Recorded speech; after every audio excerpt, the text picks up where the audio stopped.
Bien, bonjour à toutes, bonjour à tous. Donc, je suis Jean-Pierre Husson et je vais donc être président de séance de cette première séance que je dirais géoforestière. C'est deux mots qui me plaisent beaucoup puisque je suis à la fois géographe et puis j'ai pas mal travaillé sur les forêts. Donc, nous allons entendre deux communications qui vont présenter donc la structure géomorphologique de votre territoire, puisque la Saônelle circule dans ces 21,8 km entre des systèmes de côtes et d'avant-côtes et de karstes. C'est ce que vont présenter monsieur Armand et son collègue, donc monsieur Leroux. Et ensuite, deuxième grande richesse donc, de ce territoire, la forêt, avec la représentante donc, des forêts de la région de Neufchâteau, autrement dit, Madame Samby. Voilà, je leur laisse la parole, donc chacun pour 25 minutes, et ensuite, donc, il y aura échange avec la salle. Merci pour votre écoute.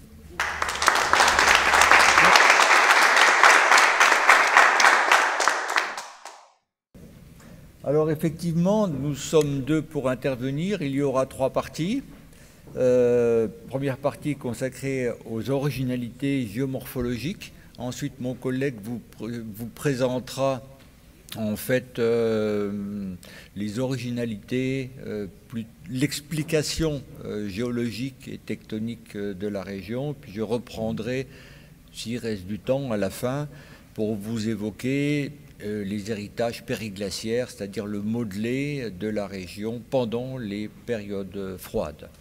Alors, effectivement, on ne peut pas parler de la région sans parler de la côte de Meuse. Ici, vous avez une image Google Earth. La côte de Meuse, c'est ce que... Ah ben voilà, voilà. C'est ce trait jaune. Et vous observez qu'en avant de la côte de Meuse, vous avez en fait qu'on appelle des avant-côtes. On va revenir sur ce terme. L'avant-côte de Bourg-les-Monts, séparée de la côte de Meuse par la vallée de la Saônelle, et puis plus au nord, à la limite département de la Meuse, l'avant-côte de Maxey-sur-Meuse, séparée de la côte de Meuse par justement la Meuse. La suivante, s'il vous plaît. Alors effectivement, là, on va parler un petit peu de la géomorphologie, du relief de côte, avec un bloc diagramme que je présentais aux étudiants de première année, où on voit en fait le profil d'une côte qui est constituée d'un plateau, de revers, d'un front de côte, une dépression argileuse, le plateau se trouvant sur les couches dures calcaires. Et puis souvent, en avant de la côte, vous avez un relief... merci, oui, effectivement, vous avez un relief résiduel que l'on appelle une butte témoin. Mais, en fait, les buttes témoins sont des reliefs résiduels qui sont très limités en surface. Et dans le cas qui nous préoccupe, eh bien, nous avons en fait un plateau étroit, mais qui fait plusieurs kilomètres de longueur, que l'on voit bien sur la photo, ici, donc avec une vue vers le sud, où on voit cette avant-côte de Bourg-les-Monts, qui se détache donc au fond du paysage. On devine la vallée de la Saônelle et puis la côte de Meuse. Or, cette notion d'avant-côte, en général, elle ne s'enseigne pas en France en géographie, mais elle s'enseigne en Allemagne, sous le nom en fait de Vorstufe. Mais le terme, vous le connaissez certainement, puisque en fait, le terme d'avant-côte, avec un A majuscule, vous le retrouvez en Lorraine, au sud de Metz, où vous avez justement une longue butte témoin, donc, qui est séparée de la côte de Moselle par la Moselle elle-même.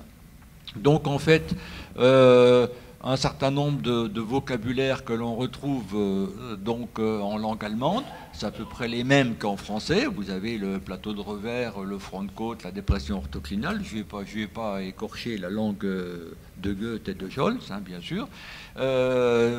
Et en fait, on peut passer à la suivante. Tout ça pour vous dire que ces trois éléments du relief de côte, revers, front de côte, dépression orthoclinale, on le retrouve donc en France, mais les géomorphologues français, eux, insistent sur la notion de dédoublement, de côte dédoublée. Parce qu'effectivement, quand on regarde le bloc-diagramme, on voit que le front de côte apparaît à deux endroits, donc en rive gauche de la Saonelle, et puis sur le versant est de l'avant-côte de Bourg-les-Monts. Donc en fait, la côte de Meuse, ici, elle est dédoublée par la Saonelle. La Saonelle qui est une toute petite rivière, qui a dû donc s'encaisser pendant tout le Quaternaire. La suivante, s'il vous plaît. Alors effectivement, juste une carte de la Lorraine pour vous montrer que les avant-côtes, elles sont relativement fréquentes donc en Lorraine. Ici, vous avez justement l'avant-côte de la Moselle au sud de Metz, qui concerne donc les côtes de Moselle. Au niveau de la côte de Meuse, eh bien, vous en avez une autre d'avant-côte donc dans la région de Bourmont, et puis vous en avez au niveau de la côte des Bars, Ligny-en-Barrois, ou même au niveau de l'Argonne. La suivante, s'il vous plaît. Alors effectivement, dans la région, ce qui est assez intéressant, c'est qu'il y a deux avant-côtes. Il y a l'avant-côte de Bourg-les-Monts, donc séparée de la côte de Meuse par la Saonelle, et puis plus au nord, vous avez une deuxième avant-côte, qui est l'avant-côte de Maxey-sur-Meuse. Les Meusiens parleraient plutôt de Brixay-aux-Chanoines. On va voir ça dans la diapositive suivante. Et en fait, mais ici, c'est davantage classique dans la mesure où c'est une rivière majeure, la Meuse, qui sépare la côte de cette avant-côte. La suivante. Alors effectivement, voici cette côte de Brixay-aux-Chanoines, cette avant-côte de Brixay-aux-Chanoines, Maxey-sur-Meuse, que l'on voit bien ici. Alors on ne peut pas avoir de photos équivalentes pour Bourg-les-Monts, tout simplement parce que ici, au niveau en face de cette avant-côte, le sommet de la côte, il est cultivé. Donc c'est facile de prendre une photo. Voilà. Donc la suivante, s'il vous plaît. Alors, il faut tout de même terminer cette partie pour vous préciser un petit peu les caractéristiques de la côte de Meuse à partir des schémas de mon collègue Jacques Leroux, carte géologique et coupe.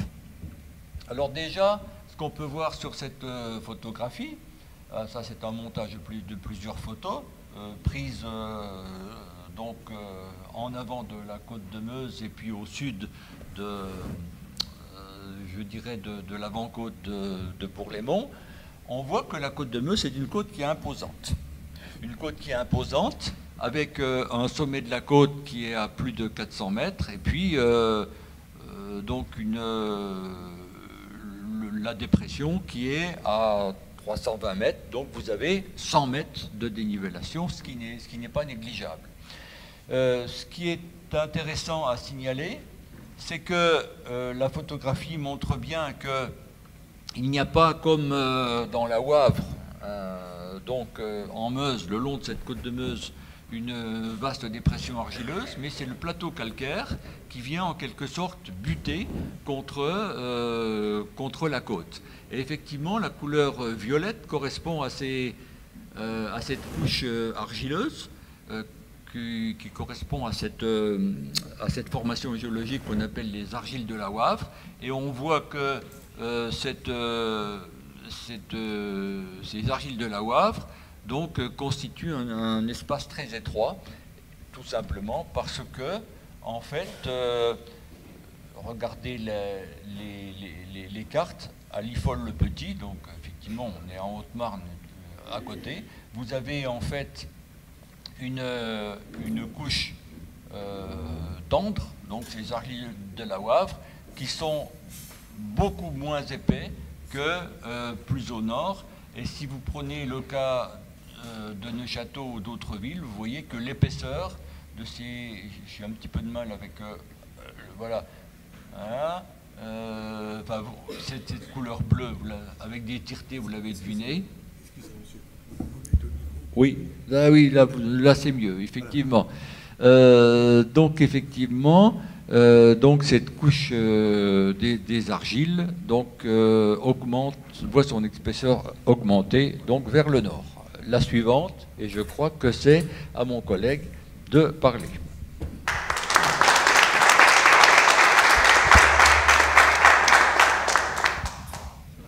Bien, alors maintenant, vous avez vu la distribution de ces fameuses avant-côtes en Lorraine. On va chercher, en tout cas pour celle de la Sonnelle, une explication. Pourquoi est-elle là? Et ça nous permettra d'ailleurs de savoir aussi pourquoi les autres sont là. Bon, la prochaine, oui, c'est ça. Alors tout d'abord une idée des pentes des côtes qui nous permettent de bien les situer. C'est dommage, on n'a pas de stylet. Oui. J'ai un autre problème, c'est que je n'ai plus de stylet. Voilà. Alors, oui, là c'est pour vous situer un certain nombre de vocabulaires. La précédente encore, s'il vous plaît. Ah, voilà. Alors, voilà, un cours. Parlons de la Sonnelle. Voilà. Alors, son cours, que vous pouvez localiser du côté de sous la Fauche, à la Fauche d'ailleurs, est globalement orthoclinal. Orthoclinal, ça veut dire qu'il est perpendiculaire à la pente de la côte. Ça, c'est une adaptation du cours à la structure géologique. Orthoclinal. Voilà, la suivante, s'il vous plaît. Même à l'amont, il existe une vallée sèche au sud-est, au sud-ouest de l'Ifol-le-Petit, qui est orthoclinale dans le prolongement. Donc une adaptation parfaite de la rivière au relief de côte. La suivante, s'il vous plaît. Voilà. Ah oui, alors, revenez encore en arrière. Voilà. Par contre, l'amont, que j'ai bien précisé ici dans le grand encadré, présente une particularité, enfin oui, quelque chose d'assez particulier. C'est ce qu'on appelle un cours anaclinal, mais un cours anaclinal qui est atypique. Les cours anaclinaux vont à l'inverse de la pente. Vous avez toute une série de rivières avec des côtes, des cours anaclinaux en vallée gauche de la Sonnelle. Je vous laisse les regarder, je ne peux pas vous les montrer. Hein. Voilà, ils sont perpendiculaires. Alors, ce qui laisse supposer une intervention ici, à la source même de la rivière actuellement, soit de la tectonique, des mouvements tectoniques, soit de particularités lithologiques. Parce que cette côte est constituée ici par des calcaires récifaux, des récifs, vous connaissez tous les récifs, avec les cocotiers, voilà, et les coraux au fond de l'eau. Voilà, c'est des faciès qui sont extrêmement variables et qui ont dû intervenir. Voilà. La suivante, oui. Enfin, vous avez pu constater au passage, donc revenez sur la précédente, voilà, que en fait, au niveau de l'Ifol le Grand, la Sonnelle recoupe carrément la côte, et c'est elle qui provoque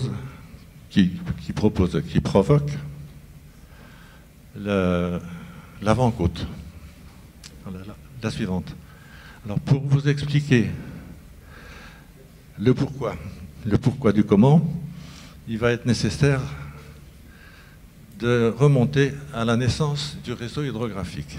Ce réseau hydrographique est bien organisé, comme vous pouvez le voir, du sud au nord par des rivières qui sont pratiquement bien parallèles les unes aux autres, notamment dans le sud de la Lorraine. Voilà, alors l'explication est relativement simple, c'est que la mer s'est retirée à la fin du Crétacé de toute la région. Au Crétacé, elle a déposé de la craie, comme le nom de l'étage le désigne. Et elle s'est retirée, elle n'est plus jamais revenue. Les rivières se sont installées sur le rivage. Quand la mer s'est retirée, les rivières se sont formées perpendiculairement au rivage, ça c'est la loi de la gravité, et on peut suivre de cette manière-là la manière dont la mer s'est retirée du sud vers le nord, avec des rivages dont on peut même dessiner les sinuosités à partir du réseau hydrographique. La suivante, s'il vous plaît. Un zoom là-dessus nous montre une organisation assez particulière. D'abord des rivières bien parallèles les unes aux autres, l'Armançon, la Seine, l'Aube, la Marne, la Meuse, le Madon, la Moselle, la Meurthe, toutes ces grandes rivières. Voilà, et en allant vers le nord, vous regardez entre Marne et Meuse, l'Ornain qui démarre plus tard, si vous voulez. Et il y en a d'autres. L'Aire aussi démarre plus tard. Et puis il en manque. Hein. Entre Marne et Aube, on pourrait en retracer d'autres qui prennent leur cours plus tardivement. On peut donc reconstituer, si vous voulez, l'histoire, dans le détail, l'histoire du réseau hydrographique.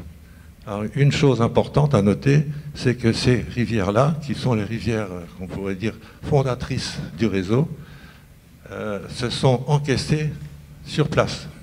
Elles n'ont pas bougé pratiquement de cours depuis la fin du Crétacé, c'est-à-dire 65 millions d'années.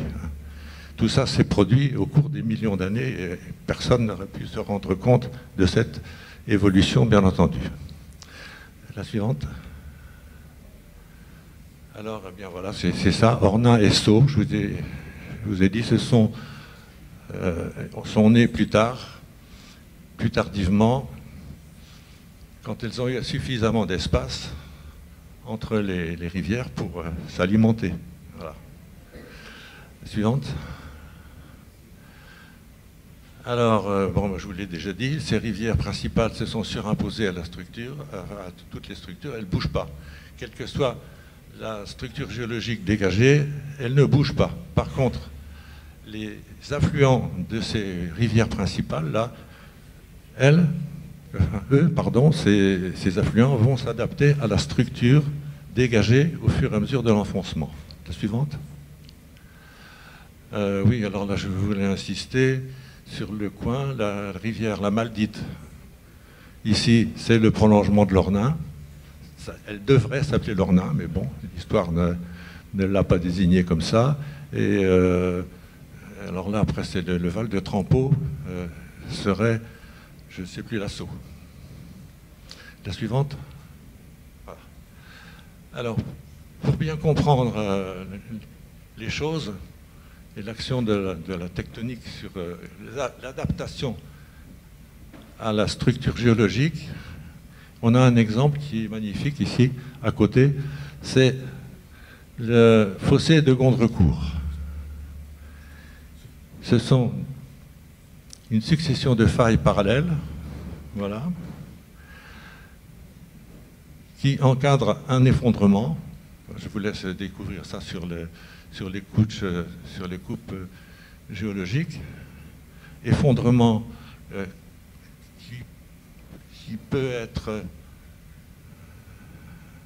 visible, disons, par un creux dans la topographie, comme c'est indiqué, comme ce sera indiqué d'ailleurs dans la vallée de la Sonnelle, hein, mais ça ne l'est plus en ce qui concerne le fossé de Gondrecourt, ou alors des buttes en dessous, la coupe du dessous, la coupe, oui, tout à fait en bas, ici nous montre, en fait, à la place de l'effondrement, des buttes qui sont en relief inverse. Alors, relief conforme à l'Oligocène et relief inverse actuellement. Ça, c'est lié au dégagement des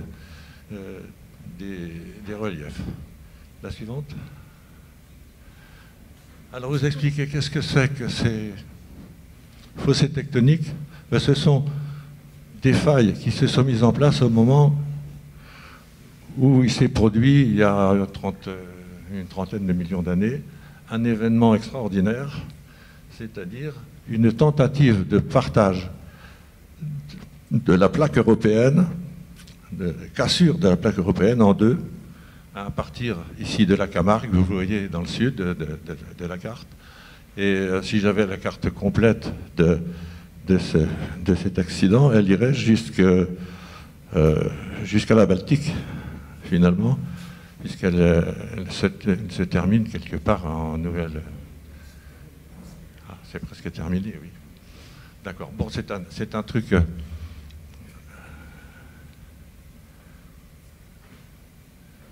Oui, alors, c'est bon, pour vous citer, ça s'est produit en même temps que l'effondrement du fossé, ce qu'on appelle le fossé alsacien, le fossé rhénan, entre Vosges et Forêt-Noire, ici, dans le nord-est de la carte. La suivante. Carte suivante. Voilà, bon, ben, résumé en plus gros plan, ben, je vais passer assez vite. Vous avez eu le temps, je pense, de le voir, donc la suivante. Et encore la suivante. Voilà, alors en ce qui concerne la vallée de la Sonnelle, une réinterprétation des cartes topographiques et géologiques nous indique qu'il y a des cassures qui sont parallèles au fossé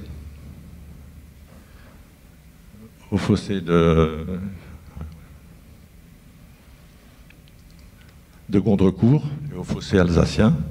Voilà, il y en a qui ont été cartographiés en rouge, il y en a qu'on peut réinterpréter dans la morphologie parce que la carte géologique ne les mentionne pas. Il y a des possibilités de placer des accidents dans la même direction que le fossé de Gondrecourt. La suivante.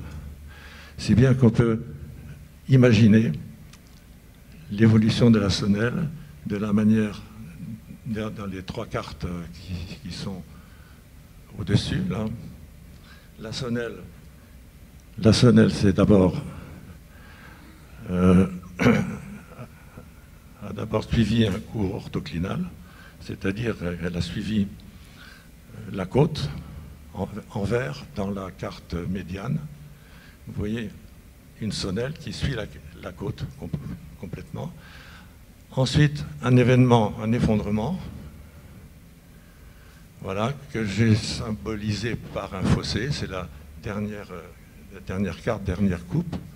Ça peut être un fossé ou une faille qui va dans le bon sens, disons. Une des cassures qui est visible dans la morphologie, mais qui n'est pas absolument certaine, qui a dévié le cours de la Sonnelle vers le nord. Voilà, et il reste un fossile, si vous voulez, de l'ancienne vallée de la Sonnelle, dans une combe, une rivière qui est pratiquement sèche tout le temps. C'est la combe, je ne sais même plus comment elle s'appelle, la combe de Rainval, c'est ça. Voilà. La suivante, ça c'est résumé. Ensuite, ça va être le collègue qui va pouvoir reprendre s'il lui reste du temps. Merci. Il reste 2 minutes. Bon, je pense que j'irai assez vite. Alors effectivement, déjà une diapositive un petit peu provocante, puisque j'avais intitulé la vallée de la Saônelle au ruisseau des Patis. Alors cette figure a été présentée aux journées de Neuchâteau, où effectivement nous avions rappelé que la Saônelle se perdait dans les calcaires à Liffol-le-Petit, et que les eaux de la Saônelle étaient récupérées quelque part vers Neuchâteau. Donc finalement, l'essentiel des eaux de la Saônelle est apporté par le ruisseau des Patis, c'est-à-dire un affluent de la Saonelle. Alors pourquoi on a appelé la Saonelle, pourquoi pas le ruisseau des Bâtis. Bon, la diapositive suivante, alors j'irai assez vite en évoquant 3 points, parce qu'effectivement, le paysage tel qu'on le connaît aujourd'hui a été modelé pendant les périodes froides. Premièrement, quand on regarde, quand on fait une coupe, donc ouest-est de la vallée de la Saonelle, on s'aperçoit qu'il y a une dissymétrie. C'est-à-dire que la Saonelle ne coule pas au milieu de sa vallée, mais au pied, en fait, de l'avant-côte de Bourg-les-Monts. Et nous avons en fait à l'ouest un versant en pente douce qui descend jusqu'à la Saonelle, alors que le versant de l'avant-côte de Bourg-les-Monts est relativement raide. La suivante, s'il vous plaît. Alors cela s'explique par en fait ce schéma. Il faut en fait se rappeler que pendant les périodes froides, le sol est perpétuellement gelé, on appelle ça un pergélisol, que ce pergélisol dégèle en surface sur une épaisseur de 1 à 2 mètres maximum, et que ce matériau qui est mou, qui est alimenté par l'eau qui provient de la fonte des neiges, notamment donc à l'abri de la côte de Meuse, va faire qu'il y a des mouvements de terrain dans cette couche active qui va repousser le cours de la Saonelle. Et en fait, ce schéma de vallée dissymétrique a été, on le retrouve à peu près partout, il a été bien décrit dès les années 50, donc en Aquitaine. La suivante, s'il vous plaît. Alors en fait, vous savez qu'il y a à proximité de la vallée de la Saonelle, notamment dans une ancienne sablière entre guillemets à Berthelevaux, hein, nous sommes sur les communes de Sionne et de Coussay, et en fait, quand je dis sablière entre guillemets, il s'agit en fait de petits graviers calcaires qui sont anguleux et qui sont dus en fait à la gélivation, c'est-à-dire aux alternances de gel et de dégel pendant les périodes froides. Alors ceci s'appelle en Lorraine la gruine, et le terme international, c'est un terme aussi français qui vient des Charentes, on appelle ça les grésilités. La suivante, s'il vous plaît. Alors effectivement, la grésilité, voici comment elle se présente. Elle se présente donc en dépôt stratifié, donc et incliné. Malheureusement, on ne peut plus voir ça en coupe puisqu'il n'y a plus de grunières exploitées. La suivante, s'il vous plaît. Merci. Alors ici, vous avez une carte de la région de Sionne avec le terme SG qui signifie, c'est le terme que vous avez sur les cartes géologiques. Tous ces petits plaquages jaunes, eh bien, ce sont les dépôts de graisse qui ont été donc cartographiés. J'en ai retrouvé un au niveau du cimetière de Sionne, parce qu'effectivement, le sous-sol du cimetière, c'est de la gruine. La suivante, s'il vous plaît. La suivante. Voilà. On va directement passer à je dirais, ce dernier point. C'est-à-dire que à la confluence pratiquement de la Saonelle et de la Meuse, vous avez un autre type de dépôt. C'est au niveau de cette gravière ou ancienne gravière de Coussay. Vous avez ici non plus des graviers anguleux, mais des galets, hein, donc c'est plus de 2 cm calcaires, qui ont été émoussés. Alors en fait, ça c'est au départ, ce sont des fragments anguleux livrés par les alternances de gel et de dégel et qui ont été remaniés par la Saonelle et par la Meuse. Et ça c'est effectivement l'équivalent du paysage que vous aviez pendant les périodes froides. C'était en fait ce genre de vallée avec des vallées qui étaient très larges, avec des chenaux en tresse, c'est-à-dire des chenaux multiples qui changeaient à chaque crue. Et ces galets étaient déposés donc lors de la fonte des neiges et des glaces. La suivante. Eh bien, merci pour votre attention.